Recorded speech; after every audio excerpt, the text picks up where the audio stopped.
के नाते गुरु जिंदगी के हर मोड़ पर हमारी मदद करते हैं और हमें अच्छी शिक्षा देते हैं, ज्ञान देते हैं और अपने लाइफ का पर्पस फाइंड आउट करने में हेल्प करते हैं। स्पिरिचुअलिटी में स्पिरिचुअल प्रोग्रेशन के लिए भी गुरु का महत्व बहुत ज्यादा है। इंडियन माइथोलॉजी में भी ऐसे कई सारे इंसिडेंट्स हैं जब स्वयं भगवान ने ही किसी और भगवान को अपना गुरु बना लिया हो। आज की कहानी एक ऐसी ही इंटरेस्टिंग कहानी है जिसमें नारद मुनि को उनका गुरु मिला। एक बार की बात है, नारद मुनि के पास कोई गुरु नहीं था, जबकि वो तीनों लोकों में यात्रा कर रहे थे। एक दिन वो स्वर्ग लोक की एक सभा में गए जहां सारे देवी देवता उपस्थित थे। इस सभा में 33 कोटि देवता और 9 ग्रह भी शामिल थे। वहां एक पवित्र यज्ञ हो रहा था और वैदिक राइट्स परफॉर्म किए जा रहे थे। नारद को एक ऐसी जगह बिठाया गया जो सबसे नीचे थी। नारद ने ब्रह्मा जी से पूछा, मैं आपका अपना पुत्र हूँ, फिर भी मुझे इतनी नीचे जगह क्यों दी गई? ब्रह्मा ने जवाब दिया, क्योंकि तुमने अब तक किसी गुरु की दीक्षा नहीं ली है। अब नारद ने इस बात पर गहरा चिंतन किया और समझा कि उनके पास कोई गुरु मंत्र नहीं है। हालांकि वो सदैव भगवान के नाम का कीर्तन करते हैं, पर एक गुरु द्वारा प्राप्त किया गया मंत्र उनके पास कभी नहीं था। तब उन्होंने देवताओं से कहा, जो व्यक्ति सुबह सुबह पहले मुझे दिखेगा उसको मैं अपना गुरु मान लूंगा। ये कहकर नारद सभा से चले गए और वादा किया कि जल्दी वापस आएंगे, वो भी अपने गुरु के साथ। सुबह के पहले प्रकाश में नारद ने एक बूढ़े मछुआरे को देखा जो अपने कंधे पर जाल रख कर चल रहा था, उसको बुन रहा था। नारद तुरंत उसके पास गए और कहा, आप मेरे गुरु हैं, मुझे मंत्र दीक्षा दीजिए। मछुआरे ने हैरान होकर बोला, मैं तो योग्य नहीं हूँ, मैंने कभी किसी गुरु से दीक्षा नहीं ली, ना ही मेरे पास कोई मंत्र है जो मैं तुम्हें दे सकूं। पर नारद ने जिद की। उन्होंने कहा, आप जो भी इस समय सोच रहे हैं वही बोल दीजिए। तब मछुआरे ने कहा, हरि बोल। अब नारद वापस स्वर्ग लोक लौट गए और सबको बताया कि अब उनके पास एक गुरु और एक मंत्र दोनों हैं। सभा के सभी देवता चकित हो गए और उन्होंने कहा, हमें भी तुम्हारे गुरु से मिलना है। नारद फिर से उस मछुआरे के पास गए और उससे प्रार्थना की कि वो उनके साथ आए। अब बूढ़े मछुआरे के लिए इतनी लंबी यात्रा करना कठिन काम था, तो नारद ने उसको अपनी पीठ पर बैठाया और स्वर्ग लोक ले आए। जब नारद ने सबके सामने अपने गुरु को प्रणाम किया, तभी सभी देवता आश्चर्य में पड़ गए। उस मछुआरे का रूप बदल गया और वो स्वयं महादेव बन गए। सब समझ गए कि नारद के गुरु तो स्वयं शिव जी हैं। ऊपर से ये भी बात स्पष्ट हुई कि नारद के पिता भी उनके गुरु ही थे, क्योंकि उन्होंने नारद को श्रीमद् भागवतम का ज्ञान दिया था। ये कहानी बस यही सिखाती है कि हर भक्त को एक सही गुरु की आवश्यकता होती है। गुरु किसी भी रूप में आकर हमारी भक्ति की यात्रा को मार्गदर्शन दे सकते हैं। गुरु शिष्य की परंपरा इंडियन माइथोलॉजी में कई सारी स्टोरीज में हमें देखने मिलती है।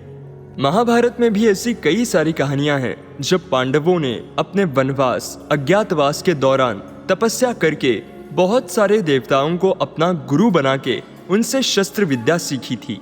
और भगवान श्री कृष्ण को तो जगत गुरु कहा गया है, यानी वो पूरे ब्रह्मांड के, पूरे संसार के गुरु है।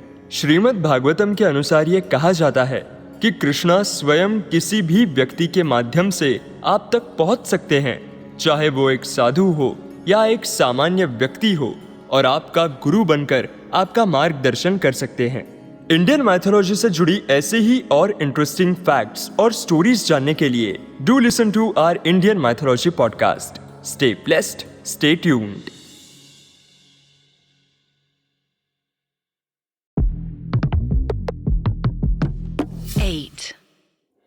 हनुमान जी का किरदार रामायण में एक इम्पोर्टेंट किरदार है, और उतना ही नहीं, he is a widely worshipped form of भगवान शिव, और बहुत लोग उनसे कनेक्ट एंड रेजोनेट करते हैं। वैसे तो हनुमान अष्ट सिद्धि और 9 निधियों के दाता है, means he has all the siddhis and nidhis. और ऐसी मान्यता है कि जो हनुमान के प्रभु श्री राम के सच्चे डिवोटीज हैं, उन्हें हनुमान जी ये सिद्धियां और निधियां वरदान में दे सकते हैं। हनुमान जी की आराधना प्राइमरीली की जाती है स्ट्रेंथ और प्रोटेक्शन पाने के लिए। हनुमान जी कैपेबल है अपने डिवोटीज को किसी भी सिचुएशन से प्रोटेक्ट करने के लिए। रामायण में हनुमान जी के एक और रूप का मेंशन है। तंत्रास में भी ये मेंशन्ड है कि अटमोस्ट प्रोटेक्शन पाने के लिए हनुमान जी के इस फियर्स फॉर्म की पूजा करनी चाहिए, और वो रूप है पंचमुखी हनुमान का, यानी 5 हेडेड हनुमान। पंचमुखी हनुमान एक ऐसा रूप है जो लॉर्ड हनुमान के 5 फेसेस का रिप्रेजेंटेशन करता है। ये 5 चेहरे प्रकृति के 5 एलिमेंट्स को रिप्रेजेंट करते हैं, जो है अग्नि यानी फायर, जल यानी वाटर, वायु यानी एयर, पृथ्वी यानी अर्थ और आकाश यानी ईथर। ये कहानी रामायण से जुड़ी हुई है। जब युद्ध के दौरान लॉर्ड राम और लक्ष्मण की सुरक्षा का सवाल आया तो हनुमान जी ने अपने पूंछ से एक फोर्ट जैसा स्ट्रक्चर बनाया ताकि उन्हें सुरक्षित रखा जा सके। रावण के बेटे इंद्रजीत के मरने के बाद रावण ने अपने भाई अहिरावण से मदद मांगी। अहिरावण जो कि पाताल लोक का राजा था, पर विभीषण जो रावण का छोटा भाई था और राम के पक्ष में था, उसने ये चाल समझ ली और राम को वार्न किया। अहिरावण कभी भी हमला कर सकता है, इस वजह से हनुमान जी को राम और लक्ष्मण की सुरक्षा की रिस्पॉन्सिबिलिटी दी गई। उन्हें कहा गया कि वो पहरा दे और राम और लक्ष्मण से मिलने कोई भी ना जा सके, इसका ध्यान रखें। अहिरावण पाताल लोक का राजा था। अहिरावण इल्यूजन्स, मायावी शक्ति, इन सब का मास्टर था। उसने राम और लक्ष्मण को अपने साथ पाताल लोक ले जाने की योजना बनाई, किसी को भी शक ना हो। इसीलिए अहिरावण ने एक दिन विभीषण का रूप लिया और हनुमान को चकमा देकर सोए हुए राम और लक्ष्मण को उठाकर पाताल लोक ले गया। हनुमान जी अपने प्रभु को बचाने के लिए पाताल लोक जाते हैं। वहां उन्हें पता चलता है कि अहिरावण एक शक्तिशाली राक्षस है जो तंत्र, माया, काला जादू ऐसी कई विद्याओं का प्रयोग करता है। अहिरावण और उसके भाई महिरावण की सेना इतनी शक्तिशाली थी कि उन्हें हरा पाना लगभग नामुमकिन था। तब चंद्रसेन ने हनुमान को बताया कि अगर अहिरावण और महिरावण को हराना है तो उनके मंदिर में 5 दिए हैं जो हमेशा जलते रहते हैं। वो 5 दिए अलग अलग दिशाओं में हैं और वो 5 दिए अगर एक ही साथ बुझाए गए तो ही अहिरावण और महिरावण को हराया जा सकता है। अब समस्या ये थी कि 5 दिए अलग अलग दिशाओं में थे, इसीलिए एक बार में 5 दिए बुझाना लगभग इम्पॉसिबल था। ये बातें पुराणों में भी मेंशन है कि हनुमान जी की शक्तियाँ अलग इसीलिए हैं क्योंकि उनकी शक्तियों का बेस है भक्ति, डिवोशन, और अपनी इसी शक्ति के आधार पर हनुमान जी ने अपने 5 सिर प्रकट किए। हनुमान जी ने अपने पंचमुखी रूप में एक साथ सभी 5 दिए बुझा दिए और अहिरावण और महिरावण को हमेशा के लिए खत्म कर दिया। पंचमुखी हनुमान ने अहिरावण और महिरावण जैसे शक्तिशाली राक्षसों को मारकर राम और लक्ष्मण को बचाया था। इसलिए इस रूप को फियर्स और प्रोटेक्टर कहा जाता है। पंचमुखी हनुमान के रूप का एक्सप्लेनेशन भी पुराणों में है। हर एक सर किसी एक दिशा में देखता है और उससे रिलेटेड प्रोटेक्शन देता है। पहला है श्री हनुमान का ईस्ट में देखता हुआ फेस, ये पापों को मिटाकर मन को शुद्ध करता है। दूसरा है नरसिम्हा, साउथ डायरेक्शन में देखने वाला फेस, ये दुश्मनों का डर मिटाकर विजय प्रदान करता है। ये फेस बुरी शक्तियों के प्रभाव से होने वाली डेथ से भी बचाता है। लॉर्ड विष्णु नरसिम्हा के रूप में प्रकट हुए थे जब उनके डिवोटी भक्त प्रहलाद के प्राण उसके पिता हिरण्यकशिपु की वजह से खतरे में थे। तीसरा फेस वेस्ट डायरेक्शन में देखने वाला गरुड़ा का फेस, ये शरीर से बुरी शक्तियों और काले जादू के प्रभाव को दूर करता है। गरुड़ा लॉर्ड विष्णु का वाहन है और कहते हैं कि गरुड़ा को लाइफ और आफ्टर लाइफ की भी संपूर्ण नॉलेज है। चौथा सर वराह, जो कि नॉर्थ फेसिंग है, ये ग्रहों यानी प्लैनेट्स के प्रभाव से रक्षा करता है और सफलता देता है, और ये 8 टाइप्स की सक्सेस, जिसे अष्ट ऐश्वर्य कहा जाता है, वो प्रदान करता है। वराह रूप भी विष्णु भगवान का ही एक रूप है जिसने अर्थ की रक्षा की थी। और 5वां फेस हयग्रीवा, यानी घोड़े जैसा सिर, जो अपवर्ड फेसिंग है, ये ज्ञान, जीवन में सफलता दिलाता है, अच्छे संबंध और संतान प्रदान करता है। हयग्रीवा भी विष्णु भगवान का अवतार है जिसने वेदों की रक्षा की थी। आज के समय में पंचमुखी हनुमान की पूजा कई जगह होती है। मंत्रालय के राघवेंद्र स्वामी के लिए ये उनकी उपासना देवता थे। तमिलनाडु के कुंभकोणम में भी एक प्रसिद्ध मंदिर है जो पंचमुखी हनुमान जी को समर्पित है। ये कहानी सिर्फ एक वीर योद्धा की नहीं है, बल्कि इस बात का प्रमाण है कि जब भी असुर शक्तियां किसी भी दिशा से उछलेंगी, हनुमान जी जैसे रक्षक हमेशा अपने भक्तों की रक्षा के लिए खड़े रहेंगे।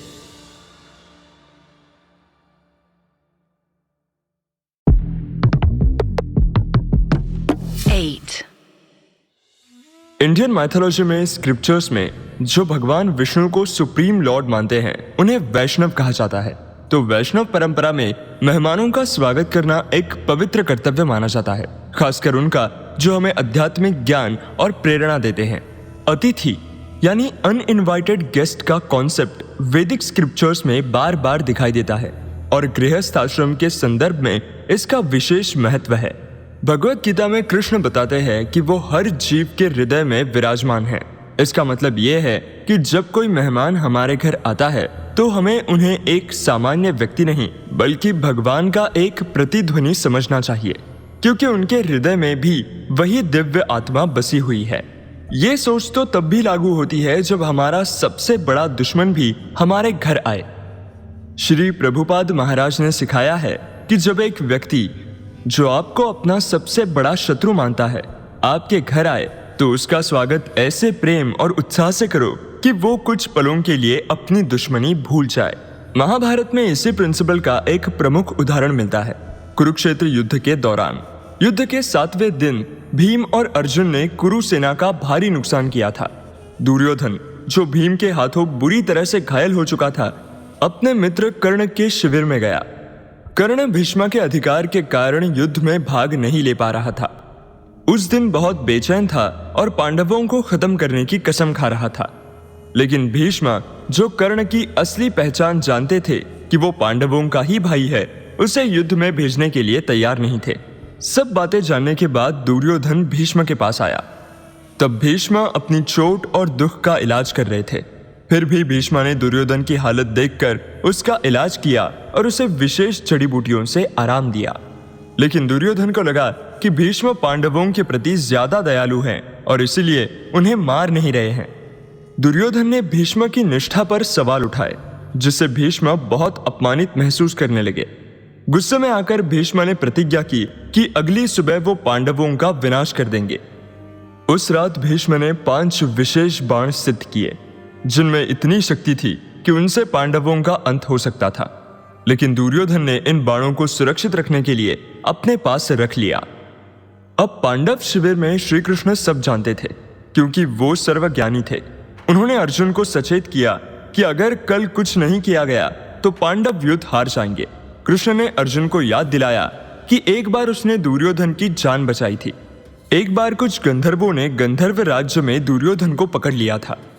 उस समय अर्जुन ने दुर्योधन को बचाया था और दुर्योधन ने यह वादा किया था अर्जुन से कि वो उसकी एक मांग बिना किसी शर्त के पूरी करेगा। कृष्ण ने कहा कि अभी समय है इस एहसान का फायदा उठाने का। अर्जुन बिना किसी हथियार के सिर्फ अपने चरित्र और मर्यादा का सम्मान करते हुए दुर्योधन के शिविर में गया। जब दुर्योधन ने देखा कि अर्जुन बिना हथियार आए हैं तो उसने अपने शत्रु होने के बावजूद अर्जुन का स्वागत किया, उसे बैठने के लिए जगह दी, पानी पिलाया। दुर्योधन को ऐसा लगा कि शायद अर्जुन क्षमा मांगने के लिए आया है।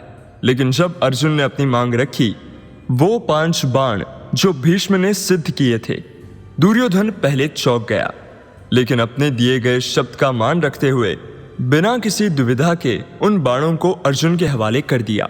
वो 5 अभिमंत्रित किए गए बाण ना होने के कारण दूसरे दिन कौरव सेना का और भी बुरा हाल हुआ।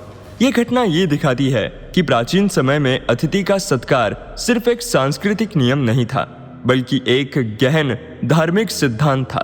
दुर्योधन जानता था कि उसका ये फैसला उसकी हार का कारण बन सकता है, फिर भी उसने अपने दिए हुए शब्द को तोड़ा नहीं। ये बताता है कि चाहे व्यक्ति कैसा भी हो, धर्म और मर्यादा हर किसी के जीवन में महत्वपूर्ण स्थान रखती है।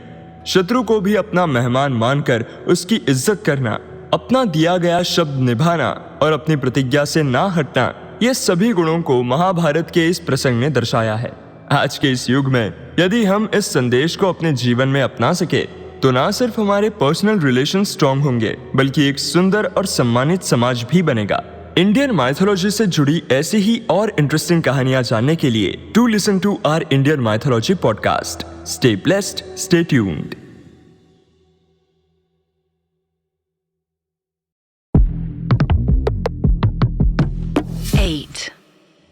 तो क्या होगा अगर मैं आपसे कहूं कि रावण और कुंभकर्ण प्रभु श्री राम के डिवोटीज थे? हाँ, आपने सही सुना, उनके शत्रु नहीं, उनके डिवोटीज।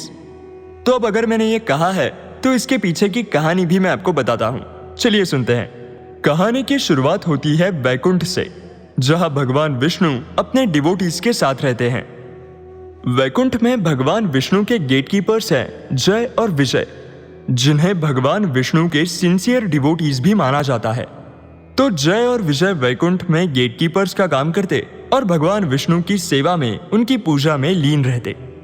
अब एक दिन 4 कुमार, जिनके नाम थे सनक, सनंदन, सनातन और सनत कुमार, जो ब्रह्मदेव के मानस पुत्र यानी मैनिफेस्टेशंस थे, भगवान विष्णु के दर्शन करने के लिए वैकुंठ आ गए। वो चारों कुमार छोटे छोटे बच्चों के रूप में थे। एक्चुअली उनका नॉलेज, उनकी डिवोशन, उनका पीनेंस प्राइसलेस था। ये उनकी तपस्या की, उनकी नॉलेज की पावर थी, उसी का ऑरा था कि वो लोग कुछ बालक के रूप में थे। लेकिन जैसे ही उन्होंने भगवान विष्णु के वैकुंठ में, उनके पैलेस में एंटर करने की कोशिश की, उनके गेटकीपर्स जय और विजय ने इन चारों कुमारों को रोका। उनसे कहा गया कि भगवान अभी विश्राम कर रहे हैं और उनसे मिलना संभव नहीं है। ये बात सुनकर चारों कुमारों ने अपनी पहचान बताई, अपनी आइडेंटिटी बताई और भगवान विष्णु के प्रति उनके डिवोशन का जिक्र किया। अब जय विजय हैरान हो गए। उन्हें लगा कि ये तो 4 बालक है, ये थोड़ी भगवान विष्णु के डिवोटीज हो सकते हैं। भगवान विष्णु के सबसे बड़े डिवोटीज तो हम हैं। और इसी थॉट प्रोसेस के चलते उन्होंने चारों कुमारों को अंदर जाने से फिर से मना किया। इस बात पर चारों कुमार नाराज हो गए और बोले, तुम्हारे अहंकार ने तुम्हें अंधा कर दिया है। भगवान विष्णु के पास किसी भी भक्त को पहुंचने से रोकने का तुम्हें कोई अधिकार नहीं है। इसलिए हम तुम्हें श्राप देते हैं कि तुम दोनों को धरती पर जन्म लेना पड़ेगा और काम, क्रोध, मोह आदि पर विजय पाकर ही तुम यहां वैकुंठ में वापस लौटकर आ सकते हो। ये कर्स सुनते ही जय विजय भगवान विष्णु की शरण में गए और इस श्राप से उन्हें बचाने की प्रार्थना की। पहले तो भगवान विष्णु ने चारों कुमारों को रिस्पेक्टफुली अंदर बुलाया। उसके बाद जय विजय से कहा कि देखो, इस श्राप का पूरी तरह से तो निवारण नहीं हो सकता, पर तुम्हारे पास 2 ऑप्शंस हैं। पहला ये कि धरती पर तुम 7 बार जन्म ले लो, मतलब 7 जन्म। उन 7 जन्मों में तुम मेरे परम भक्त बने रहोगे, अच्छे काम करोगे, मेरी पूजा करोगे। और दूसरा ऑप्शन यह है कि तुम धरती पर 3 जन्म ले लो, पर उन 3 जन्मों में तुम मेरे शत्रु बनकर रहोगे और मेरे हाथों मारे जाओगे। अब जय और विजय ने इस बारे में बहुत सोचा, पर वो तो हमेशा भगवान विष्णु के करीब रहना चाहते थे। तो उन्होंने सोचा कि 7 जन्मों तक का वेट करने से अच्छा है हम 3 जन्मों वाला ऑप्शन चूज कर लेते हैं। ठीक है, भले ही हमें भगवान विष्णु का शत्रु बनना पड़ेगा, लेकिन उनसे उस रूप में मिलने का, उनके दर्शन करने का और उनके ही हाथों मरने का सौभाग्य हमें प्राप्त होगा। तो काल चक्र यानी टाइम साइकिल के हिसाब से जय और विजय के 3 इनकारनेशंस 3 युगों में हुए। जय और विजय का पहला जन्म सतयुग में हिरण्यकश्यप और हिरण्याक्ष के रूप में हुआ। हिरण्यकश्यप को भगवान विष्णु ने अपने नरसिंह अवतार में मार दिया था और वराह अवतार में उन्होंने हिरण्याक्ष का वध किया था। यह तो हो गई पहले जन्म की कहानी। अब उनका दूसरा जन्म हुआ त्रेता युग में, यानी रामायण के दौरान। And you guessed it correctly, जय और विजय दोनों ही थे रावण और कुंभकर्ण, यानी लंकापति और उनके बलशाली भाई। जैसे रावण और कुंभकर्ण जय और विजय के इनकारनेशंस माने जाते हैं, वैसे ही भगवान विष्णु इस त्रेता युग में भगवान राम के रूप में अवतरित हुए।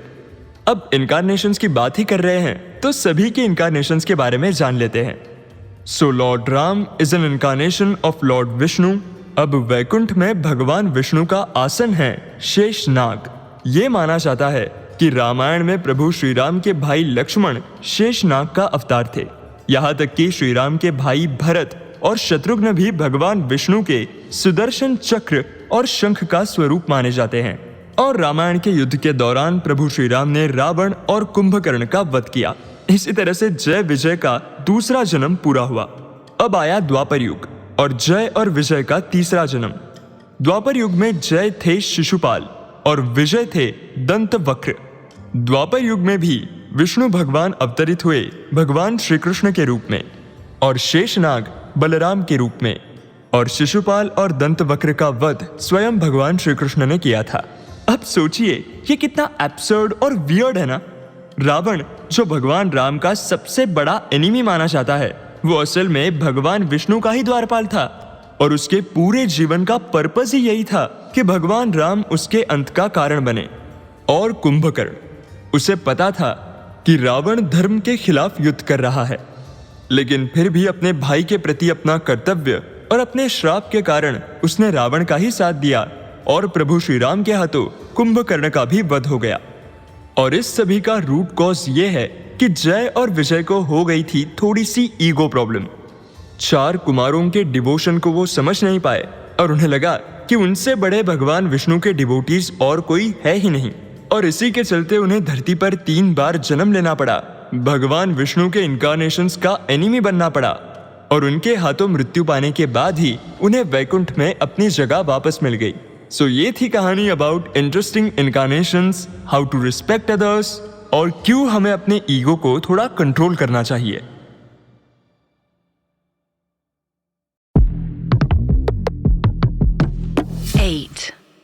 आज की ये कहानी महाभारत की कुछ अनसुनी कहानियों में से एक है। एक दिन अर्जुन अपने सारथी कृष्ण के साथ घूम रहे थे।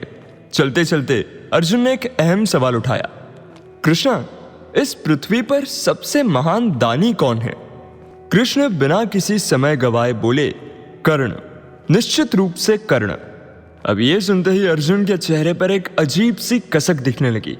कर्ण, जो उसका सबसे बड़ा दुश्मन था, क्या सच में उससे ज्यादा दानी हो सकता था? अर्जुन ने इस बात पर कुछ कहा नहीं, पर कृष्ण को उनकी आंखों में एक राइवलरी की झलक दिखाई दी। एक सवाल, एक डिसबिलीफ दिखाई दिया कि क्या कर्ण सच में मुझसे भी ज्यादा दानी है? अब कृष्ण हमेशा से ही अपनी लीलाओं से जीवन के महत्वपूर्ण ज्ञान देते थे। इस बार भी अर्जुन को एक सीख देना चाहते थे। कुछ दिनों के बाद एक शाम कृष्ण ने अर्जुन से कहा, देखो अर्जुन, वो दूर के 2 पहाड़ देख रहे हो?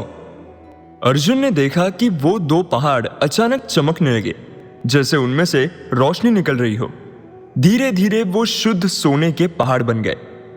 तेज रोशनी में सोना चमक रहा था। कृष्ण बोले, अब तुम्हें एक कार्य करना है।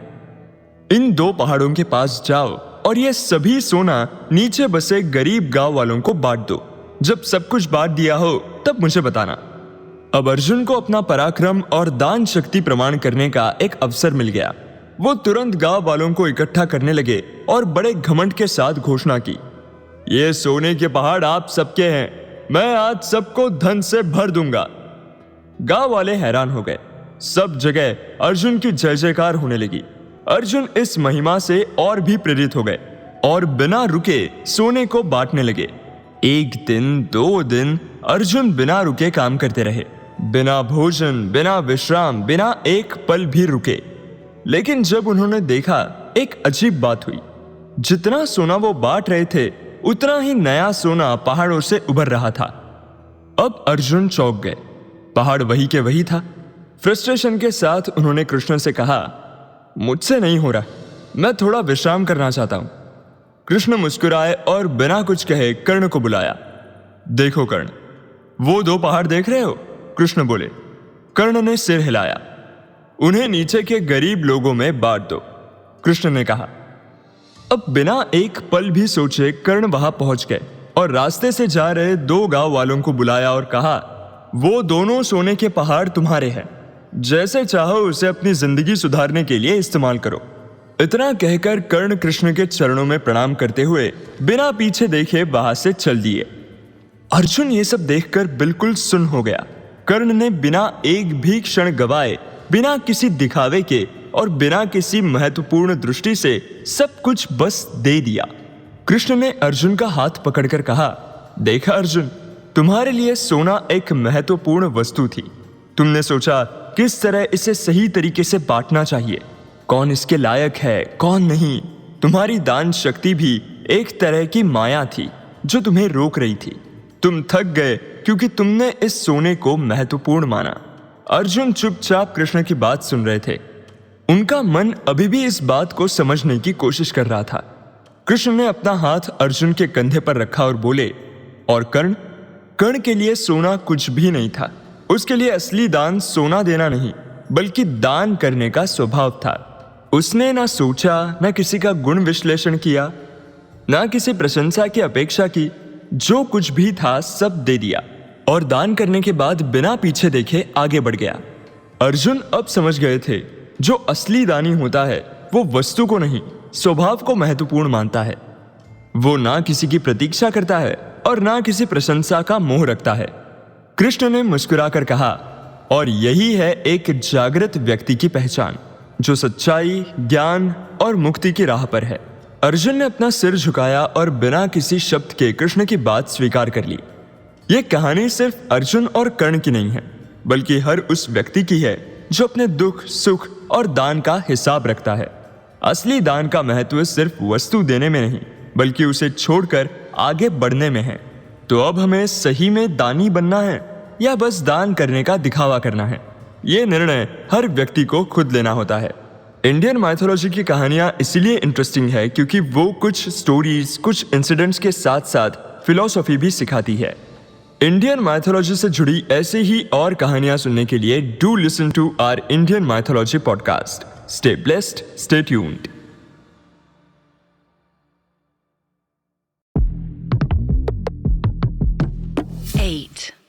एक प्रीवियस एपिसोड में एक कहानी है कि रावण और कुंभकर्ण विष्णु भगवान के गेटकीपर्स जय और विजय के इनकारनेशंस थे, जो हुआ था 4 कुमारों के कर्स की वजह से। पर पुराणों में एक और कहानी है जो कहती है कि राम अवतार भी विष्णु भगवान को एक कर्स की वजह से ही लेना पड़ा। विष्णु राम के रूप में इनकारनेटेड हुए just to fulfil his own curse as well as Jay and Vijaya's curse. और विष्णु भगवान को श्राप किसी और ने नहीं, बल्कि उनके परम भक्त नारद मुनि ने दिया था। एक बार नारद मुनि अपने तपस्या के लिए एक खास तपोवन में गए, जिसे भगवान शिवा ने अपने आशीर्वाद से प्यूरिफाई किया था। शिव जी के अकॉर्डिंग यहाँ तपोवन में जो भी मुनि तपस्या करेगा उसे कोई भी डिस्टर्ब नहीं कर पाएगा। बस नारद मुनि को ये बात पता नहीं थी और वहां वो शांति से मेडिटेशन करने लगे। लेकिन स्वर्ग के राजा इंद्र को चिंता होने लगी। नारद इतनी जोर से क्यों तपस्या कर रहे हैं? कहीं ये कोई और शक्ति प्राप्त ना कर ले। तो इंद्र ने अग्नि, वायु और वरुण देवता को बुलाया और कहा, जाके नारद जी की तपस्या भंग कर दो। अब अग्नि, वायु और वरुण देव नारद जी को डिस्टर्ब करने तपोवन में आ पहुंचे। वरुण देव ने तेज बारिश करवाई, फिर वायु ने तेज हवा चलाई, फिर अग्नि ने तो पूरा इलाका आग में जला दिया। लेकिन नारद मुनि अपनी तपस्या में मस्त रहे। तीनों देवता वापस स्वर्ग गए और इंद्र से कहा, हमसे नहीं हो रहा। नारद जी की तपस्या इतनी गहरी है कि हम में से कोई भी उनकी तपस्या भंग कर ही नहीं पाया। तब इंद्रदेव ने कामदेव यानी गॉड ऑफ लव को बुलाया और नारद जी को डिस्टर्ब करने की रिस्पॉन्सिबिलिटी उन्हें दे दी। कामदेव ने अपना पूरा जोर लगा दिया। उन्होंने बहार बसंत का माहौल बना दिया। पक्षी गाना गा रहे थे और अप्सराएं नृत्य कर रही थी। हर जगह प्रेम का माहौल था। लेकिन नारद मुनि एकदम स्थिर बैठे रहे, बिल्कुल भी नहीं हिले। आखिर में कामदेव भी हार मान गए और इंद्र के पास वापस आए और बोले, मैं भी उनकी तपस्या भंग नहीं कर पाया। इतने में नारद मुनि अपने ध्यान से उठ गए और मन ही मन सोचा, मैंने तो सब देवताओं को हरा दिया। मैंने प्रेम की देवता कामदेव को भी जीत लिया। अब अपनी इस जीत पर नारद मुनि इतने खुश हो गए कि सीधे कैलाश पर शिव जी के पास पहुंच गए। नारद मुनि ने कहा, भगवान शिव जी, मैंने कामदेव को हरा दिया, प्रेम और काम पर विजय पा ही ली। अब मैं सबसे ऊपर हूँ। शिव जी मुस्कुराए और बोले, अच्छा है, बस एक बात याद रखना कि ये बात विष्णु भगवान को मत बताना। नारद मुनि को ये बात समझ में नहीं आई, लेकिन उन्होंने फिर भी वैकुंठ की यात्रा की और विष्णु के पास जाकर कहा, प्रभु, मैं अभी अभी एक बड़ी तपस्या से उठा हूँ। विष्णु भगवान ने कहा, सच में? आज तो आप काफी चमक रहे हैं, क्या विजय पाई आपने? नारद मुनि बोले, मैंने कामदेव को हरा दिया है। अब मैं प्रेम और काम से बिल्कुल परे हो चुका हूँ। विष्णु जी ने कहा, वाह, ये तो बहुत बढ़िया बात है, बहुत बड़ी उपलब्धि है तुम्हारी। नारद जी बड़े खुश हो गए, पर अब उनको लगने लगा था कि उनकी अपनी शक्ति के कारण ही उन्होंने कामदेव को हरा दिया और ये तपोवन का और शिव जी का आशीर्वाद नहीं था। बल्कि उनका अपना बल था। जैसे ही नारद वहां से निकले, रास्ते में उनकी नजर एक सुंदर राजकुमारी पर पड़ी जो एक बगीचे में नृत्य कर रही थी। नारद जी ने सोचा, क्या खूबसूरत राजकुमारी है, चलो जरा देखते हैं कि यह है कौन। नारद जी ने राज दरबार की यात्रा की और राजकुमारी के पिता राजा शीलानिधि के पास पहुंच गए। राजा ने कहा, नारद मुनि जी, आपका स्वागत है। मेरा सम्मान है कि आप यहाँ आए हैं। आप मेरी बेटी विश्व मोहिनी का हाथ देखकर बताइए कि इसके जीवन में कैसा पति मिलेगा इसे।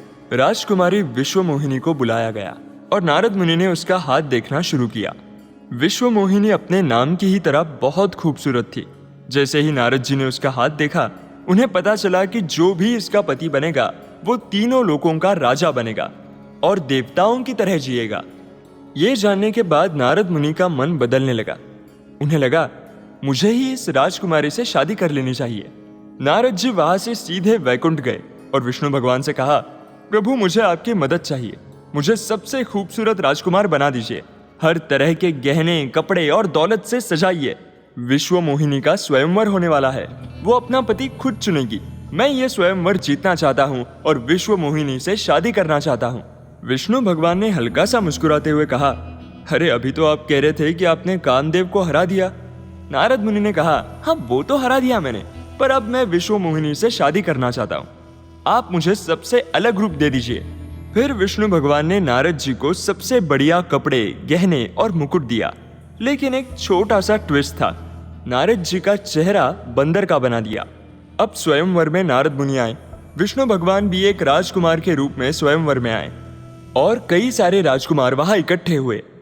नारद जी को लगा कि स्वयंवर में विश्व मोहिनी उन्हें ही चुनेगी, पर जैसे ही विश्व मोहिनी उनके सामने आई और उनका रूप देखा तो जोर जोर से हंसने लगी।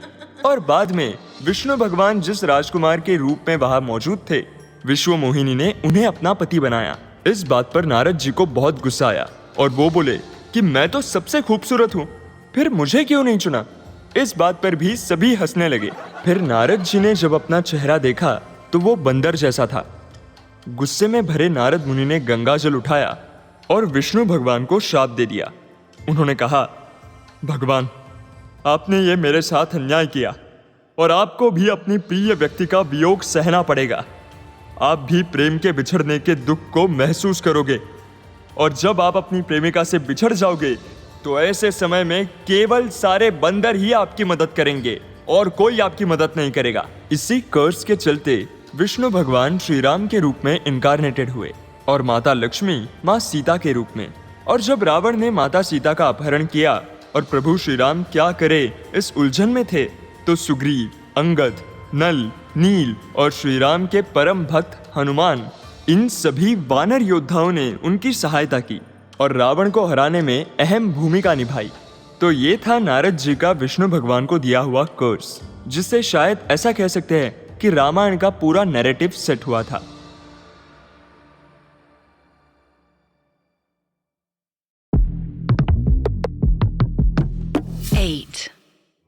एक समय की बात है, भगवान श्री कृष्ण के मन में एक इच्छा जागी। वो अपना वंश बढ़ाना चाहते थे, एक पुत्र की इच्छा रखते थे।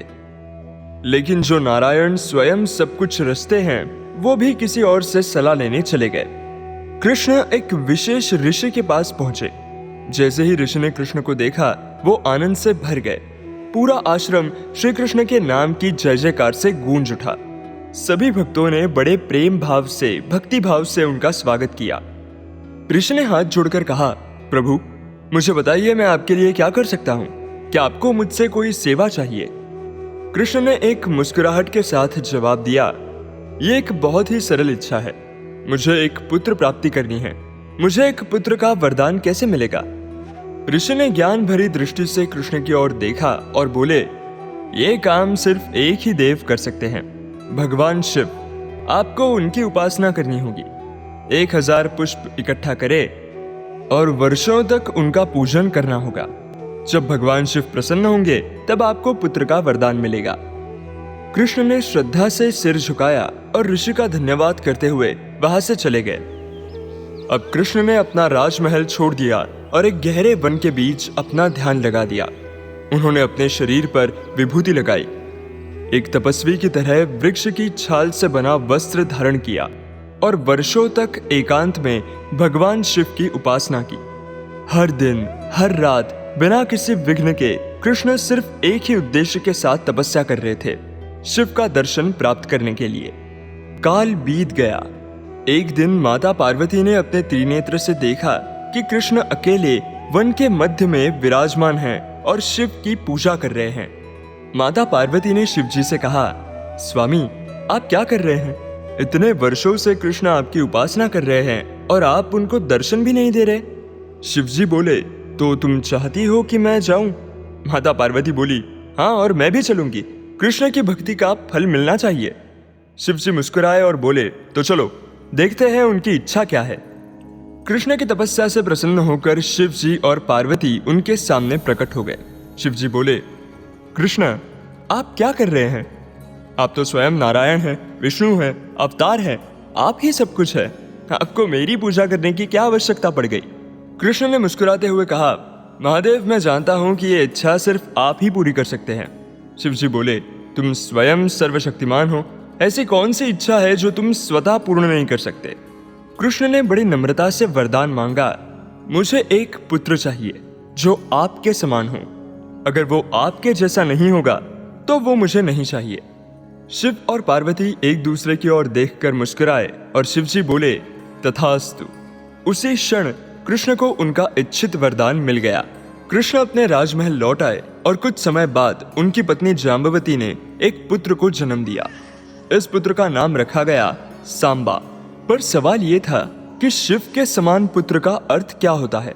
शिव जी एक तो डीप मेडिटेशन में लिप्त रहने वाले योगी हैं और दूसरी ओर वो विश्व के विनाशक भी हैं। विनाश से ही नया सृजन होता है। सांब के जीवन ने भी एक ऐसा ही रूप ले लिया था। उसने ऐसे अनेक कार्य किए जो उसके योग्य नहीं थे। अंततः वही अपने पिता कृष्ण के कुल के विनाश का कारण बना। ये देखकर ऐसा लगता है कि कृष्ण स्वयं जानते थे कि एक नया युग शुरू होने के लिए एक पुराने का समाप्त होना आवश्यक है। इसलिए उन्होंने एक ऐसे पुत्र की इच्छा की जो स्वयं विनाश और परिवर्तन का स्वरूप हो। अब सांबा की कौन सी हरकतों की वजह से उन्हें ऋषि मुनियों का श्राप मिला और जिसके कारण यादव कुल का नाश हो गया, ये कहानी हमने पहले ही सुनी हुई है। इसमें इंपॉर्टेंट बात है, बड़ी चतुराई से कृष्ण का शिव जी से मांगा गया वरदान, और वरदान सांबा के जन्म लेते ही फलित हुआ। कृष्ण को शिव जी जैसा बेटा मिला जिसके कारण उनके पूरे कुल का विनाश हुआ और एक नए युग का सृजन हुआ। इंडियन माइथोलॉजी एक बहुत ही गहरा विषय है और ये सारी कहानियां कर्मों के सिद्धांत और उन्हीं डीप लेयर्स को एक्सप्लोर करती है। इंडियन माइथोलॉजी से जुड़ी ऐसी और इंटरेस्टिंग कहानियां सुनने के लिए do listen to our Indian mythology podcast. Stay blessed, stay tuned.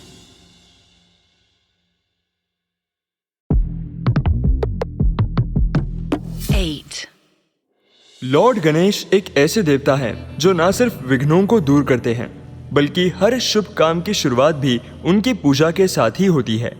उनकी अनोखी अपीयरेंस और रोचक कहानियों ने हमेशा से लोगों को आकर्षित किया हुआ है।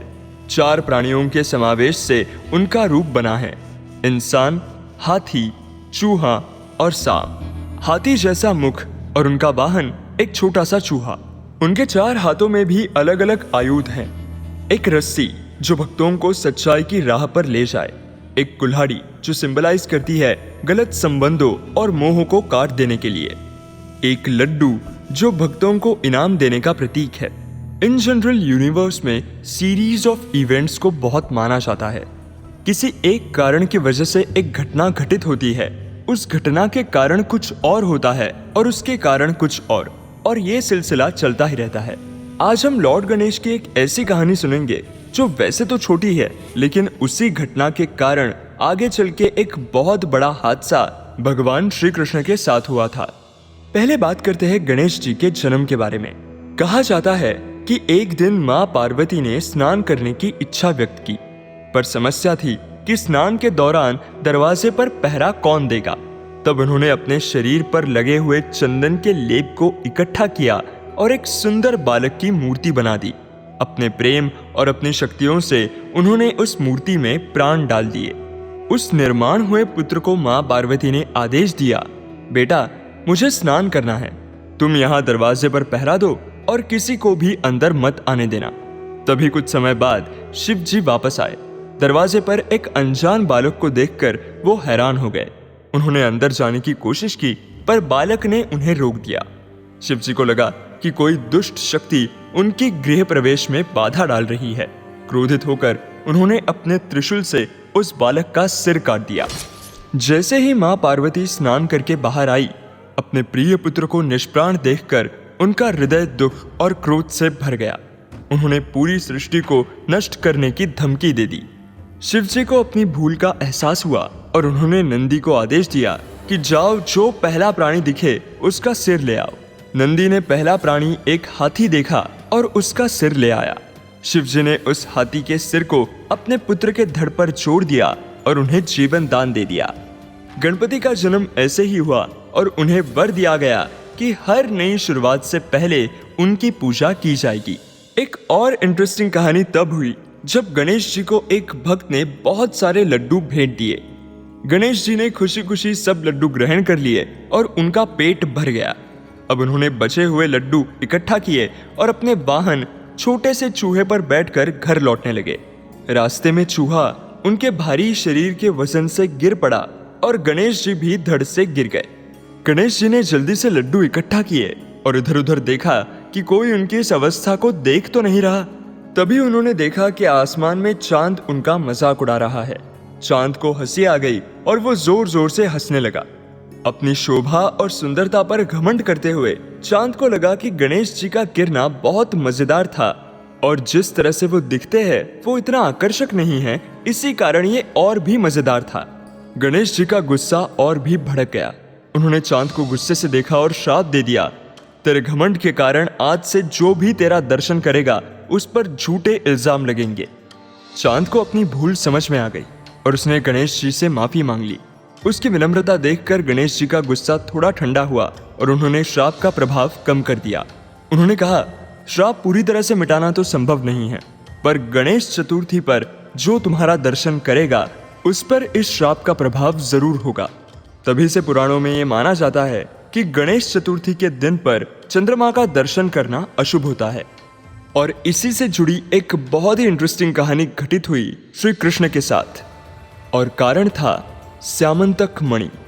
तो स्यामंतक जेम और कृष्ण की ये कहानी सुनने के लिए और इंडियन माइथोलॉजी से जुड़ी ऐसी और इंटरेस्टिंग कहानियां सुनने के लिए do listen to our Indian mythology podcast.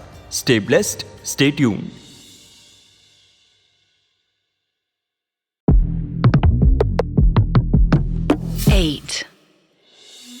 एक समय की बात है, द्वारका के एक महान राजा सत्रजीत का प्रभाव पूरे नगर में था। वो सूर्य देव के बड़े भक्त थे और उनकी तपस्या से प्रसन्न होकर सूर्य देव ने उन्हें एक अति दिव्य स्यामंतक मणि प्रदान किया था।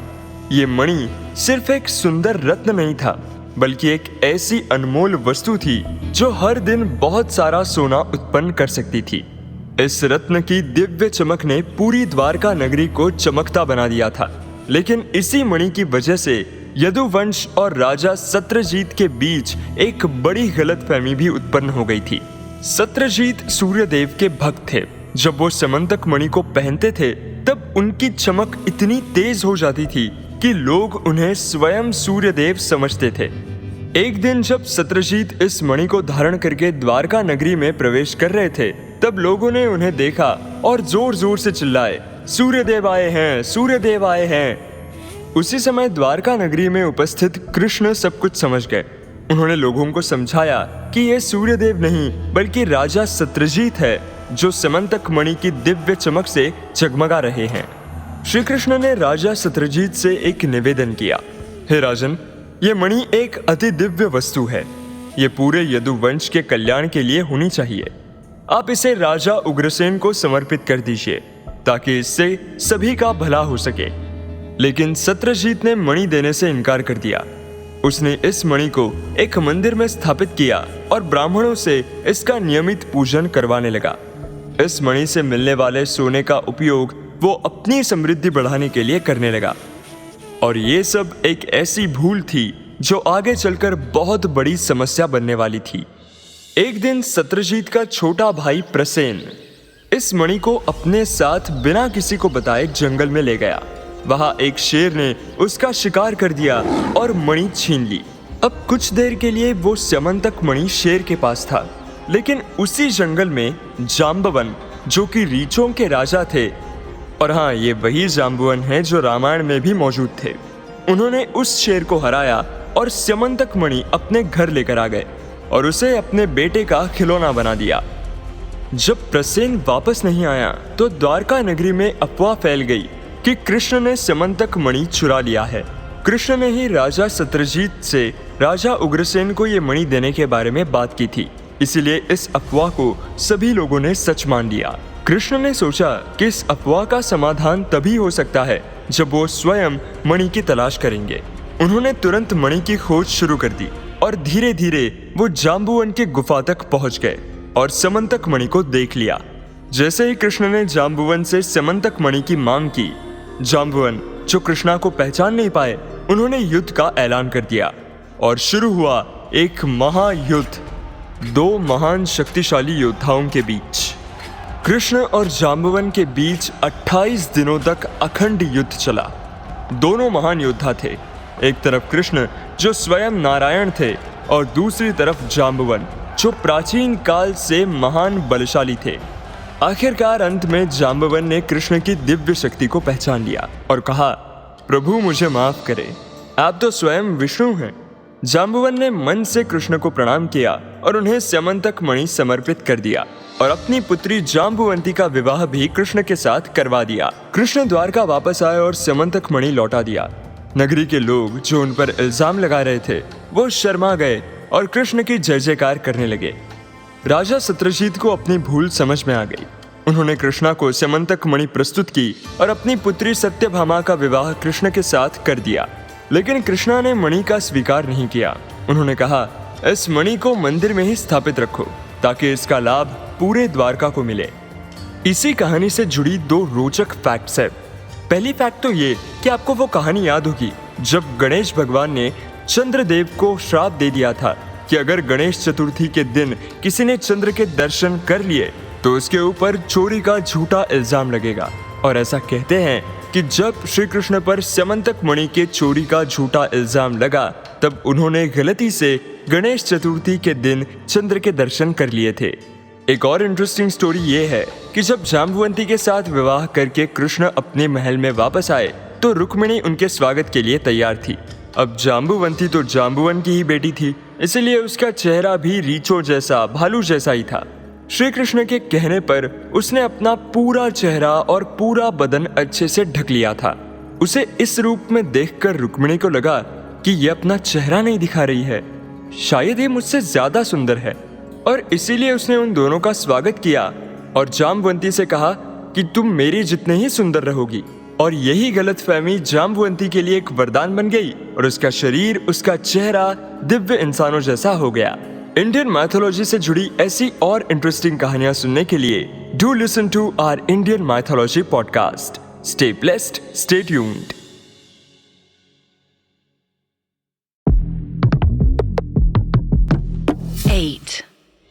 जब हस्तिनापुर के राजमहल में डाइस गेम में हार हुई, पांडवास और द्रौपदी को वनवास का आदेश मिला, पूरे 12 साल तक जंगल में रहने का। उसके बाद आई अज्ञातवास की बारी, जो थी 1 साल की इनकॉग्निटो एक्साइल। कंडीशन ये थी कि अगर 13वें साल में कौरवों ने उनको ढूंढ निकाला तो फिर से 12 साल का वनवास और 1 साल का अज्ञातवास का साइकिल रिपीट करना पड़ेगा। इस साइकिल को तोड़ने का बस एक ही तरीका था, पूरी तरह से छुपे रहना और अपनी असली पहचान को बिल्कुल भी सामने ना आने देना। अब जब पांडवों के अज्ञातवास की शुरुआत हुई तो जरूरत थी एक ऐसी सुरक्षित जगह की जहां कौरवों की नजर से बच के छुपा जा सकता था। विराट की राजधानी चुनी गई, जिसका राजा था महाराज विराट, एक वीर और प्रबल राजा। अपनी पहचान को छुपाने के लिए पांडवों और द्रौपदी ने अलग अलग रूप, भाषाएं अपनाई और विराट राजा की नगरी में अलग अलग पद संभाले। सबसे पहले बात करते हैं युधिष्ठिर की। सबसे बड़े पांडव युधिष्ठिर ने अपनाया कंक का रूप, एक ब्राह्मण और एक्सपर्ट डाइस प्लेयर। उन्होंने महाराज विराट के एडवाइजर और साथी का पद संभाला और अक्सर राजा के साथ डाइस गेम खेलते थे। युधिष्ठिर का शांत स्वभाव और ज्ञान की वजह से वो राज दरबार में भरोसेमंद व्यक्ति बन गए, जो पांडवों की सुरक्षा के लिए जरूरी था। अब बात करते हैं भीम की। भीम ने अपना रूप बदलकर बल्लभ आचारी का रूप धारण कर लिया, राजा के राजभोग के बावर्ची। भीम की जबरदस्त ताकत और भूख की वजह से राजभोग बनाना उनके लिए आसान था, पर भीम की पर्सनालिटी ही ऐसी थी कि कभी कभी वो छुपकर कुश्ती और शक्ति का प्रदर्शन भी कर लेते थे। सबसे इंटरेस्टिंग रूप था अर्जुन का। अर्जुन एक स्त्री वेश में वहां पर रहता था, जिसका नाम था बृहन्नला। अर्जुन ने बृहन्नला का रूप अपनाया, एक नपुंसक नृत्य और संगीत शिक्षक। राजकुमारी उत्तरा को नाच और संगीत सिखाने लगे। ये रूप अर्जुन के लिए कठिन था, पर उन्होंने अपनी कला और योग्य ताकत के साथ ये जिम्मेदारी निभाई। इसके पीछे एक छोटी कहानी ऐसी भी है कि एक बार अर्जुन को ये कर्स मिला था कि वो नपुंसक बन जाएंगे, लेकिन उसके बाद एक उश्राप भी मिला था कि वो अपने पूरे आयु में सिर्फ 1 साल के लिए नपुंसक बन जाएंगे और वो साल वो खुद चुन सकते हैं। तो अर्जुन ने बड़ी धूर्तता से इसी अज्ञातवास के साल को अपने उस श्राप के लिए चुना और विराट राजा के राज्य में एक नृत्य और संगीत शिक्षक बनकर रह गए। नकुल ने अपनी घोड़ों की समझ के साथ गृहंतिका का रूप अपनाया, जो राज दरबार के सेना के सभी घोड़ों की देखभाल करता था। उन्होंने राजा के घोड़ों की देखभाल की, उनको खिलाना, सजाना और युद्ध के लिए तैयार करना उनका काम था। सहदेव यानी सबसे छोटे पांडव तंतीपाल बन गए। उनका काम था गायों और पशुओं की देखभाल करना, गायों की सुरक्षा करना और उनकी सेहत का ध्यान रखना। राज्य की संपत्ति और समृद्धि को बनाए रखने में यह भूमिका खास थी। द्रौपदी अपना रूप बदलकर सैरंध्री बन गई, यानी विराट राज्य की महारानी सुदेशना की दासी। अपनी सुंदरता और तेज के बावजूद उन्होंने अपनी पहचान छुपाने की कोशिश की।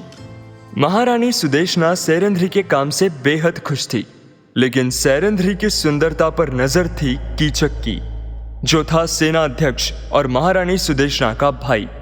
कीचक ने कई बार द्रौपदी को अपने वश में करने की कोशिश की, और जब उसने इनकार कर दिया तो उसने द्रौपदी को अपमानित और पीड़ित कर दिया। द्रौपदी ने अपनी सुरक्षा के लिए भीम की मदद मांगी। भीम ने एक योजना रची और उसी के चलते द्रौपदी यानी सैरंध्री ने कीचक को रात को महल में बुलाया। उसी वक्त भीम ही सारी लपेट कर सोने का नाटक कर रहा था। जैसे ही मदिरा की नशा में चूर कीचक वहां पहुंचा तो भीम को ही सैरंध्री समझकर उसके नजदीक जाने की कोशिश करने लगा, और तभी भीम ने अपनी प्रचंड शक्ति से उसे मार गिराया। विराट नगरी के सेना अध्यक्ष महारानी के भाई को मारना इतना आसान नहीं था, क्योंकि ये पांडवों की पहचान को कॉम्प्रोमाइज कर सकता था। लेकिन सैरंध्री ने सबको यही बताया कि कुछ दैवी शक्तियां हैं जो हमेशा उसकी सुरक्षा करते हैं, और उसी के चलते कीचक मारा गया था। और बाकी सभी लोगों के पास इस बात को मानने के अलावा और कोई रास्ता ही नहीं था। इस सब के बीच कौरव दुर्योधन के नेतृत्व में पांडवों की तलाश कर रहे थे, लेकिन उनके सारे प्रयास व्यर्थ गए और पांडवों की असली पहचान उनके रूपों में छिपी रही। अज्ञातवास के अंतिम दिनों में त्रिगर्ता राज्य ने विराट राज्य पर आक्रमण कर दिया और राज्य की संपत्ति लूटने लगे। राजकुमार उत्तर ने सेना का नेतृत्व किया और अर्जुन ने बृहन्नला के रूप में ही उसका सारथी बनने का प्रस्ताव दिया। युद्ध के मैदान पर अर्जुन ने अपनी असली पहचान उत्तर को बताई और पीपल के पेड़ से अपने अस्त्र शस्त्र निकाले। अकेला अर्जुन त्रिगर्ता सेना को पराजित कर गया। जब पांडवों ने अपनी असली पहचान विराट को बताई तो राजा ने अपनी बेटी उत्तरा का विवाह अर्जुन से करवाने का प्रस्ताव दिया। अर्जुन ने कहा कि उत्तरा उनकी शिष्या है और उसका विवाह उनके पुत्र अभिमन्यु के साथ होना चाहिए। इस संबंध से पांडव और विराट राज्य के बीच एक मजबूत रिश्ते की शुरुआत हुई।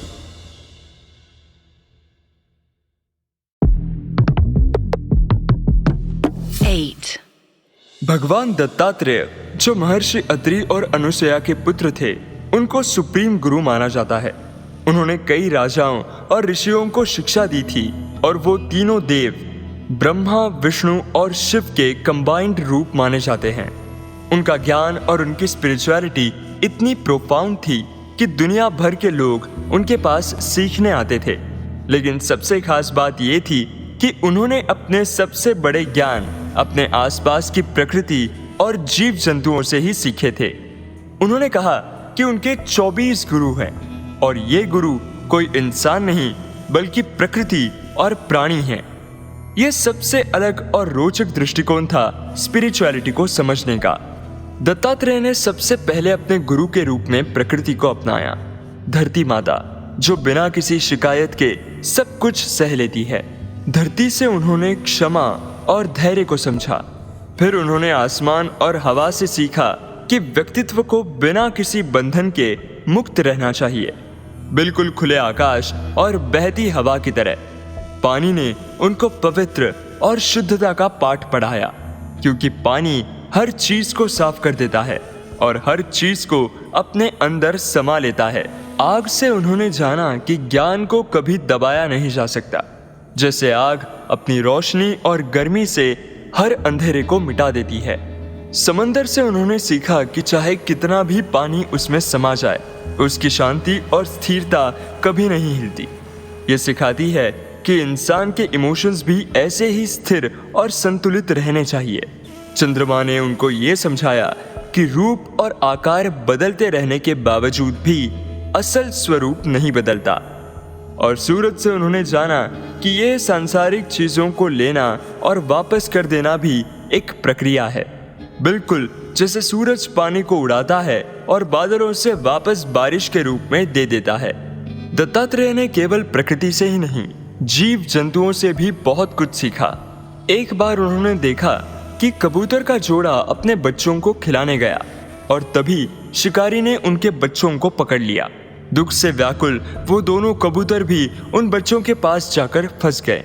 तब दत्तात्रेय ने समझा कि ये सांसारिक मोह और लगाव बंधन का कारण बनता है। ऐसे ही एक बार उन्होंने देखा कि एक काला कौवा अपनी चिड़िया को बचाने के लिए दूसरे पक्षियों से लड़ रहा था, लेकिन आखिर में शांत रहने के लिए उसने अपनी चिड़िया को छोड़ दिया। इसमें सीख यही थी कि मन की शांति संपत्ति से ज्यादा महत्वपूर्ण होती है। उन्होंने एक पाइथन यानी अजगर को देखा जो बिना किसी चिंतन के जो मिलता था वही खा लेता था। उससे उन्होंने समझा कि जीवन में जो भी मिले उसे संतुष्ट रहना चाहिए, जो प्राप्त है वो पर्याप्त है। एक सांप जो किसी भी झोपड़ी या गुफा में रह लेता था, उसने उनको सिखाया कि एक तपस्वी को भी कोई नई जगह तलाश करनी चाहिए बिना किसी जगह से बंधे हुए। हाथी को देखा जो एक मादा हाथी की खुशबू के पीछे चला गया और फंस गया। उन्होंने ये समझा कि वासना और इच्छा बहुत बुरी तरीके से फंसा भी सकती है। एक बार उन्होंने देखा कि एक मकड़ी अपने जाल बुन रही थी और फिर अपने ही जाल को खुद ही तोड़ रही थी। इस दृश्य ने उनको ये सिखाया कि ये जगत भी एक दिन नश्वर है, अपनी रचना खुद ही विनाश में परिवर्तित हो जाती है। उन्होंने एक कीड़े को देखा जो आग के बिल्कुल नजदीक चला गया और जल गया, यानी वो रोशनी की चमक में जल गया। उन्होंने ये समझा कि आकर्षण और माया से दूर रहना चाहिए। भंवरों को देखा जो फूलों से मिठास इकट्ठा कर रहे थे पर जरूरत से ज्यादा नहीं लेते। ये सिखाता है कि हमें संसार से जरूरत भर का ज्ञान लेना चाहिए और बाकी लोगों के साथ भी उसे बांटना चाहिए। इंसानों से भी दत्तात्रेय ने बहुत कुछ सीखा। एक बार उन्होंने देखा कि एक छोटी लड़की चावल पीस रही थी, लेकिन उसके कंगनों की आवाज उसके मेहमानों को सुनाई दे रही थी। उसने शोर को रोकने के लिए अपने कंगनों को तोड़ दिया। इस घटना से दत्तात्रेय ने सीखा कि एक तपस्वी को अकेलापन और निशब्दता अपनानी चाहिए ताकि सांसारिक आवाजों से दूर रहा जा सके। एक और दृश्य उन्होंने देखा जब एक धनुष्यधारी अपने निशाने पर इतना केंद्रित था कि उसने राजा की बारात तक को नहीं देखा। इससे उन्होंने ये सीखा कि साधक को अपने लक्ष्य पर पूरी तरह केंद्रित रहना चाहिए बिना किसी डिस्ट्रैक्शन के। और इसी तरह दत्तात्रेय ने अपने आसपास की प्रकृति और जीव जंतुओं से ज्ञान अर्जित किया और अपने जीवन के रहस्य को समझा। उनके ये अनोखे गुरु और उनके पाठ हर किसी के लिए प्रेरणा का स्रोत है। उन्होंने ये प्रमाणित किया कि ज्ञान के लिए हमेशा किसी मनुष्य गुरु की जरूरत नहीं होती। कभी कभी प्रकृति और जीव जंतु भी सबक सिखाने वाले गुरु बन जाते हैं।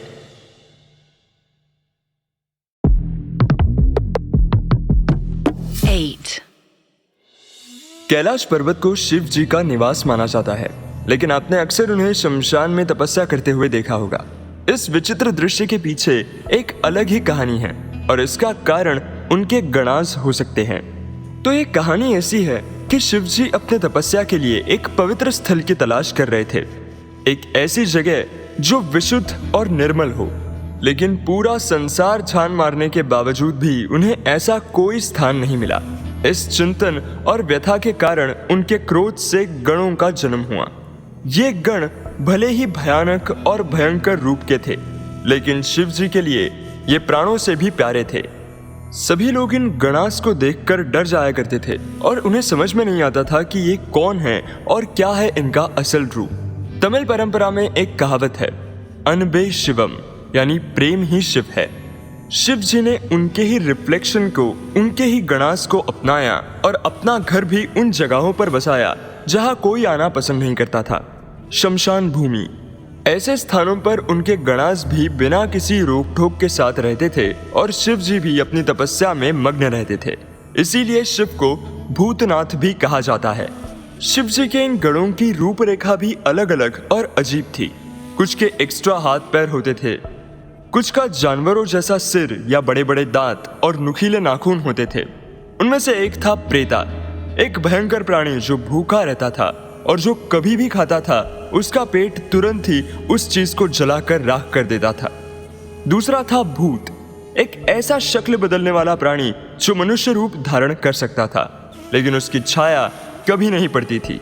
गणास के पास अपनी अलग अलग शक्तियां थी और एक कॉमन पॉइंट, शिव भक्ति।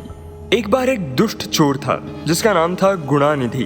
उसने सोचा कि शिव मंदिर से प्रसाद चुरा लिया जाए। जब सभी भक्त नींद में थे तभी उसने रात के अंधेरे में मंदिर में घुसने की सोची। मंदिर के अंदर अंधेरा था क्योंकि दिया बुझ गए थे। गुणानिधि ने अपने वस्त्र का टुकड़ा फाड़कर उससे एक दिया जला लिया ताकि उसे रास्ता दिखे।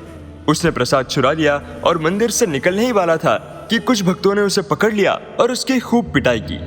गुणानिधि की पिटाई के बाद जब उसकी मौत हो गई तो यमदूत उसकी आत्मा को ले जाने लग गए, लेकिन तभी शिव के गणास वहां पहुंच गए और यमदूतों को रोक दिया। गणों ने कहा कि यह व्यक्ति जो भी था, इसने शिव के मंदिर में दिया जलाया और अपनी श्रद्धा प्रकट की है, चाहे अनजाने में ही सही। शिव भक्तों के लिए ये भी एक पूजा के समान है। उन्होंने गुणानिधि को पुनर्जन्म का वरदान दिया और उसे एक आदर्श और उत्तम व्यक्ति बनाया। अगले जन्म में गुणानिधि एक महान शिव भक्त बने और उन्हें धन के देवता के रूप में नवाजा गया। इसी नए रूप में उनका नाम पड़ा कुबेर। शिवजी के सभी गण उनका सम्मान और उनकी पूजा को लेकर सदैव सजग रहते थे। किसी भी शत्रु को वो क्षमा नहीं करते थे। जैसे कि कीर्तिमुखा, एक शेर के मुंह वाला गण जिसने राहु को अपनी घमंड पर सबक सिखाया था, और वीरभद्र जो कि इतना प्रसन्न था कि उसने दक्ष का सिर काट लिया था और बाद में भगवान गणेश को इन्हीं गणों का अधिपति बना दिया था और इसीलिए उनका नाम पड़ा गणपति। लेकिन इन गणों के बारे में माइथोलॉजी में कई सारी इंटरेस्टिंग बातें बताई गई है। जैसे गणास के पास अपनी ही एक अलग संस्कृति और एक सामाजिक संगठन था। कुछ कहानियां कहती है कि उनकी भाषा इतनी अजीब थी कि सिर्फ शिव ही उसे समझ पाते थे।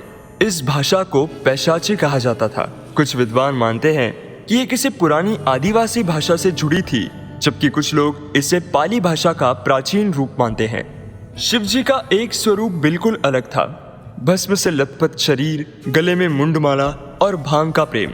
शायद यही वजह थी कि जो भी समाज से ठुकराया गया, जो अपनी अलग पहचान को लेकर घबराया, वो सब शिव के चरणों में आश्रय पाते थे। और यही है शिव का असली स्वरूप, सबको अपनाने वाला, सबको एक जगह देने वाला। आज के समय में शायद ये गण व्यक्ति स्वरूप में ना दिखे, लेकिन उनका अस्तित्व कुछ डांस और पारंपरिक उत्सवों में आज भी जिंदा है। अक्टूबर से मई के बीच केरला के थैयम और कर्नाटका के भूतकोला इन्हीं गणास की याद को जीवित करते हैं। ऐसे प्रदर्शन शिव की अलौकिक और मानवता से जुड़े रूप को दिखाते हैं और शिव और गणों की दोस्ती को पुनर्जीवित करते हैं। अब शिव जी के गण उनके ही अलग अलग गुणों के रिफ्लेक्शन थे और उन्हीं सब गणों को शिव जी ने अपनाया, और यही हमें इंडियन माइथोलॉजी के शैव परंपरा का फाउंडेशन देता है कि सब शिव है और शिव में ही सब है। इंडियन माइथोलॉजी से जुड़ी ऐसी और इंटरेस्टिंग कहानियां जानने के लिए do listen to our Indian mythology podcast.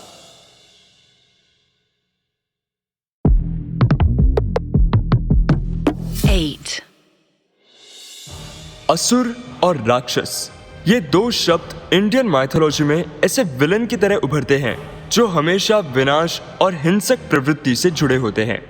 Mahabharat और रामायण जैसे एपिक्स में इन्हें राक्षसी रूप में दर्शाया गया है, लेकिन सच ये है कि असुर और राक्षस एक जैसे नहीं थे। काफी असुर ना सिर्फ युद्ध और कला में माहिर थे, बल्कि कुछ भगवानों के भक्त भी थे और उनमें वफादारी, निष्ठा और सत्य का पालन करने की शक्ति भी थी। आज के इस इंटरेस्टिंग एपिसोड्स में हम कुछ ऐसे ही नोबल असुरास की कहानियां सुनेंगे जो अपनी अलग पहचान रखते हैं, विलन के रूप में नहीं बल्कि एक व्यक्ति के रूप में जो अपनी कठिन परीक्षाओं से गुजर चुके हैं। सबसे पहले बात करते हैं कुंभकर्ण की। कुंभकर्ण, जो लंकापति रावण का छोटा भाई था, अपने विशाल आकार और भयानक भूख के लिए मशहूर था। रामायण की कहानी में जहां एक तरफ राम, सीता, रावण और हनुमान की कथाएं प्रमुख है, वहीं दूसरी तरफ कुंभकर्ण भी एक अलग और खास जगह रखता है। भागवत पुराण के अनुसार कुंभकर्ण को विजय माना गया है, एक द्वारपाल जो भगवान विष्णु के वैकुंठ के द्वार पर अपने भाई जय के साथ पहरा दे रहे थे। ये कहानी हम सुन चुके हैं। जब लंका पर राम और उनकी सेना का हमला हुआ और रावण को हर जगह से हार मिल रही थी, तब उसने अपने भाई कुंभकर्ण को जगाने का फैसला किया। ब्रह्मा जी के वरदान के कारण कुंभकर्ण को जगाना इतना आसान नहीं था। कहा जाता है कि 1000 हाथी उसके विशाल शरीर पर चढ़कर उसे जगाते थे। जब कुंभकर्ण ने अपनी आंखें खोली और पूरी स्थिति को समझा, तो उसने अपने भाई रावण को युद्ध छोड़ देने की सलाह दी, लेकिन रावण अपनी घमंड में अंधा हो चुका था। भाई के प्रति अपनी वफादारी दिखाते हुए कुंभकर्ण युद्ध के मैदान में उतर पड़ा। उसने अपने बल और शक्ति से हजारों वानरों को मार दिया, अपने वीर योद्धा होने का सबूत दिया। लेकिन जब श्री राम ने अपने दिव्य अस्त्र का उपयोग किया तो कुंभकर्ण के दोनों हाथ कट गए, लेकिन सिर्फ और सिर्फ अपने भाई के लिए अंत तक कुंभकर्ण युद्ध लड़ा और वही वीरगति प्राप्त की। अब बात करते हैं मयासुर की। महाभारत के दौरान मयासुर की रचनाओं में सबसे प्रसिद्ध थी मय सभा। इंद्रप्रस्थ का निर्माण जब हो रहा था, तब अर्जुन ने एक भयंकर आग से खांडव प्रस्थ को जला दिया था। मयासुर, जो वहां पर किसी दोस्त से मिलने आया था, इस आग में फंस गया। तभी अर्जुन ने उसकी जान बचाई और अपने दया और प्रेम से मयासुर को अपनी रक्षा करने का मौका दिया। कृतज्ञता के रूप में मयासुर ने पांडवों के लिए एक भव्य महल बनाने का संकल्प किया। मय सभा का निर्माण हुआ, एक ऐसी जगह जिसमें शीशे के फर्श और जल से भरी हुई भूमियां थी। लेकिन असल में ये सब था एक इल्यूजन। एक बार जब दुर्योधन वहां आया तो एक शीशे जैसे फर्श के ऊपर चलने लगा, लेकिन वहां झील थी और वो उसमें गिर गया।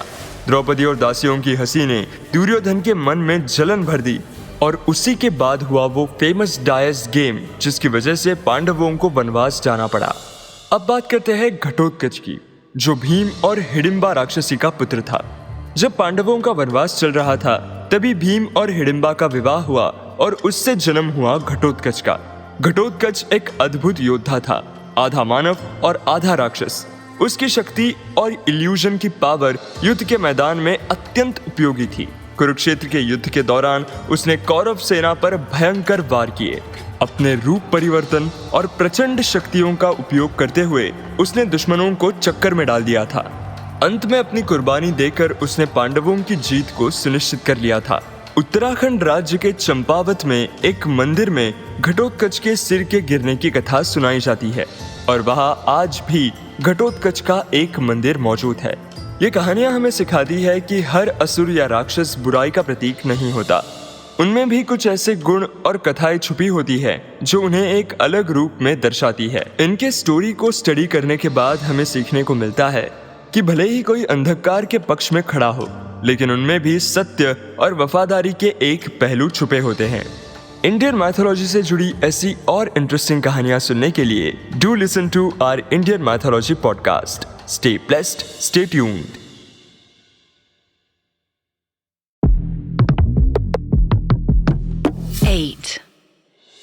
आज के इंडियन माइथोलॉजी के पॉडकास्ट में हम बात करेंगे एक ऐसे अवतार की जो अभी तक नहीं आया है, कल्कि अवतार। ये वो अवतार है जो विष्णु भगवान के 10 अवतारों में से आखिरी माना जाता है। लेजेंड्स के अकॉर्डिंग कल्कि कलियुग के अंत में धरती पर अवतार लेंगे, जब अधर्म और पाप अपनी चरम सीमा पर होंगे। तो चलिए आज हम जानते हैं इस डिवाइन वॉरियर की कहानी, उसके आने की प्रोफेसी और हमारे माइथोलॉजी में, हमारे स्क्रिप्चर्स में क्या क्या मेंशन्ड है इस अपकमिंग डिवाइन वॉरियर के बारे में। हिंदुइज्म का एक प्रमुख सिद्धांत है दशावतार, विष्णु भगवान के 10 अवतार। कहा जाता है कि विष्णु अलग अलग युग में अवतार लेते हैं ताकि संसार का संरक्षण हो और धर्म को स्थापित किया जा सके। सतयुग में आए मत्स्य, कूर्म, वराह और नरसिम्हा अवतार, त्रेता युग में वामन, परशुराम और श्री राम अवतार, और द्वापर युग में कृष्ण और बुद्ध अवतार। लेकिन कलियुग के अंत में आने वाला है कल्कि, एक डिवाइन सेवियर। कल्कि की तस्वीरों में उन्हें सफेद घोड़े पर सवार, हाथ में चमकती तलवार के साथ दिखाया जाता है। ये तलवार अंधकार और अधर्म को खत्म करने की शक्ति का प्रतीक है। महाभारत और कई पुराणों जैसे विष्णु पुराण, गरुड़ पुराण, देवी भागवत पुराण और अग्नि पुराण में कल्कि का वर्णन मिलता है। सबसे ज्यादा विविड वर्णन कल्कि पुराण में दिया गया है। कल्कि पुराण के अनुसार कल्कि का जन्म विष्णु यशस और सुमति के घर शंबला गांव में होगा। यहाँ से शुरू होगी एक महान योद्धा की कहानी। उनकी शिक्षा शस्त्र और धर्म में होगी और मिलिट्री कॉम्बैट ट्रेनिंग के लिए स्वयं परशुराम उनके गुरु बनेंगे। शिवजी उन्हें एक असाधारण घोड़ा देवदत्त, एक चमकदार तलवार जिसमें रत्न जुड़े होंगे और एक तोता जिसका नाम होगा शुक, जो भूत, वर्तमान और भविष्य का ज्ञान रखता है, ये सब प्रदान करेंगे। कलियुग के अंत तक जब पाप अपनी सीमा पर होगा तो कल्कि अपने मिशन पर निकलेंगे, अधर्म को मिटाने और धर्म को स्थापित करने के लिए। ऐसा मेंशन्ड है कि उनके युद्ध के दौरान तबाही की आंधी चलेगी, बारिश होगी और धरती कांप उठेगी। जो पापी होंगे उनका अंत निश्चित होगा।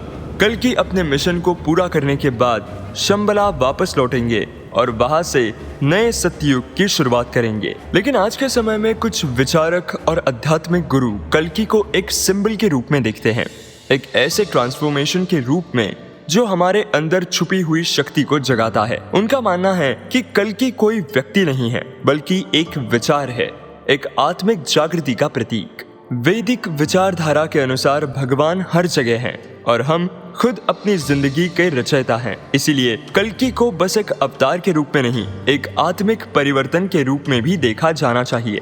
इसमें बहुत सारे कॉन्सेप्ट्स है मल्टीवर्स के, कॉन्सेप्ट्स है यूनिवर्स के साइक्लिक होने के बारे में।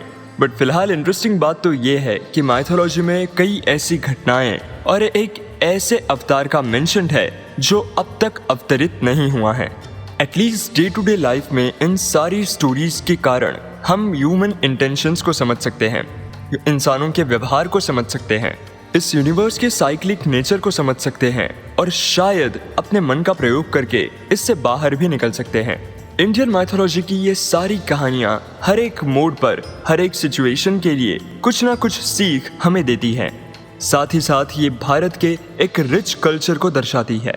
आई होप इंडियन माइथोलॉजी की इन कुछ कहानियों से, इन कुछ घटनाओं से हम सब कुछ ना कुछ सीख सकते हैं और अपनी डेली लाइफ में इसका प्रयोग करके इसकी लर्निंग्स को अपनाकर अपने लाइफ को और बेहतर बना सकते हैं। Stay blessed, stay tuned.